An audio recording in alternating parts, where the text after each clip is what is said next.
The Ammons Family Haunting, a portal to hell in Gary, Indiana. In the crumbling Rust Belt city of Gary, Indiana, where the steel industry had long since gone silent and whole neighborhoods lay rotting in decay, there stood a house that would become the center of one of the most chilling supernatural investigations in American history. 3860 Carolina Street looked ordinary enough, a squat, beige rental with a covered porch, shaded by trees with leaves blackened by years of industrial soot. But in the winter of 2011, something inside that house awoke, and it would never let the Ammons family forget. LaToya Ammons, a deeply spiritual woman, had grown up with stories of angels and demons, good and evil, protection and punishment. Her mother, Rosa Campbell, held similar beliefs, firm in their Christian faith and unshakable in their trust that prayer could ward off the dark.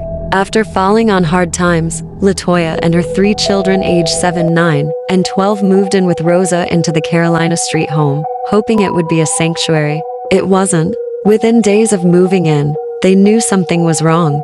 The air in the house was unnaturally heavy, and it clung to their skin like a damp, invisible shroud. Rooms felt colder than they should. The basement, a shadow-choked room with a dirt floor beneath the stairs, seemed to breathe, as if exhaling a slow, fetid breath every time someone stepped near it. The first sign was the FLIs.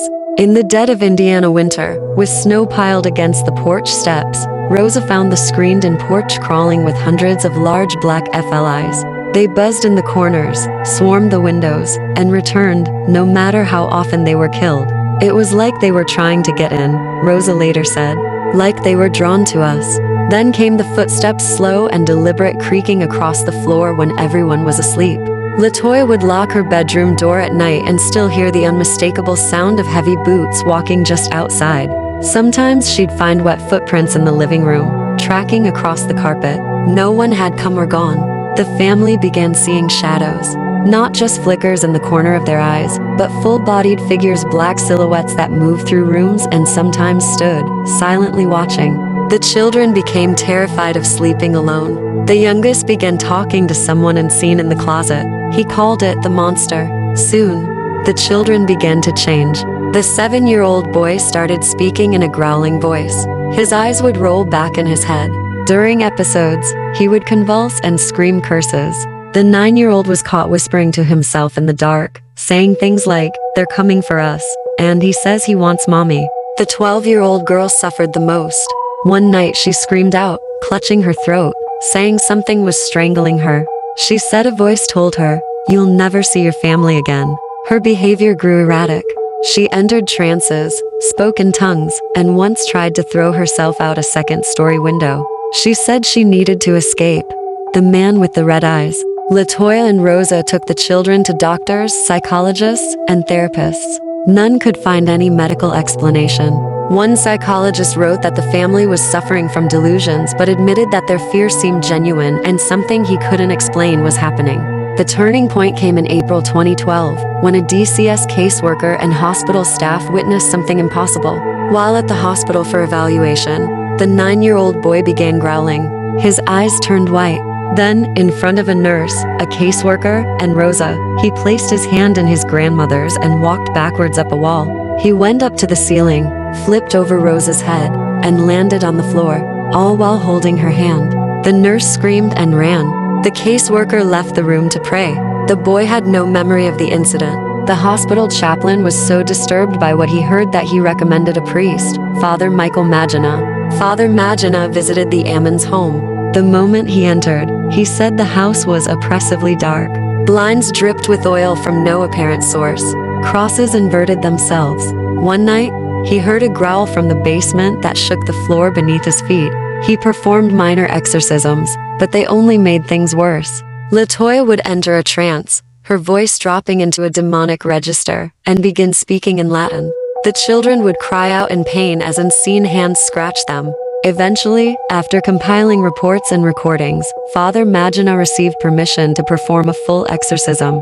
Over the course of 3 sessions, he battled what he believed were multiple entities. He described them as ancient, clever, and deeply malicious. He said they fed on fear, trauma, and faith, twisting it into something perverse. During the final exorcism, LaToya levitated. Her body went rigid. Her screams sounded like more than one voice, layered and echoing, inhuman. What makes the Ammons case unique is the overwhelming official documentation. Police officers reported being affected. One claimed his car's electronics malfunctioned after visiting the house. A DCS worker refused to go back inside after her laptop shut down and she felt something grip her wrist. The case drew national media attention when the Indianapolis Star published a detailed expose, releasing over 800 pages of reports from police, hospital staff, child services, and clergy. Even seasoned investigators said it was the most credible haunting they'd ever seen. In 2014, paranormal investigator Zach Bagans purchased the house for $35,000 and filmed a documentary titled Demon House. His crew began experiencing unexplained aggression and illness. One member suffered a nervous breakdown. Another refused to speak about what happened inside. Bagans claimed he saw a 12-foot-tall shadow figure in the basement. He described it as non-human, with glowing eyes and horns. After the film, he suffered vision damage and panic attacks. In 2016, Bagans demolished the house. "Some places are just evil," he said, "and you don't get to walk away untouched." Today, nothing remains of 3,860 Carolina Street except a vacant lot and a lingering question: was it all a mass delusion? A case of shared psychosis amplified by stress and belief? Or did the Ammons family stumble into something ancient, something that feeds on the cracks in our reality, waiting for faith to break just enough to let it through? Whatever the truth, one thing is certain: something walked that boy up the wall, and it wasn't human. The Ammons family story, detailed in news reports and official records, includes claims of a 9-year-old child walking backward up a wall and flipping over a family member, all while maintaining his grandmother's hand. The family also reported a 12-year-old experiencing choking sensations and hearing a voice saying she would never see her family again. As the haunting escalated, the Ammons children began to exhibit alarming physical signs of possession, including unusual behavior and unexplained bruises appearing on their bodies. These manifestations were accompanied by violent incidents within the home, where the children would lash out uncontrollably, seemingly under the influence of a dark force. Objects would be thrown across rooms and unsettling noises echoed through the house, amplifying the chaos. The family's growing fear and desperation became palpable as they struggled to protect their children from the escalating torment. Each day brought new challenges, and the once safe haven of their home transformed into a battleground against the demonic presence. The Ammons family felt increasingly isolated, grappling with the terrifying reality of their situation and the urgent need for relief. Eventually, the Ammons family made the difficult decision to evacuate their haunted house, relocating to Indianapolis in search of peace and safety. This move brought a sense of relief, as they hoped to escape the torment that had plagued them for so long. However, the lingering effects of the haunting remained, with the children struggling to cope with the trauma and fear instilled by their experiences. Despite their physical departure, the emotional scars of the haunting continued to affect their daily lives.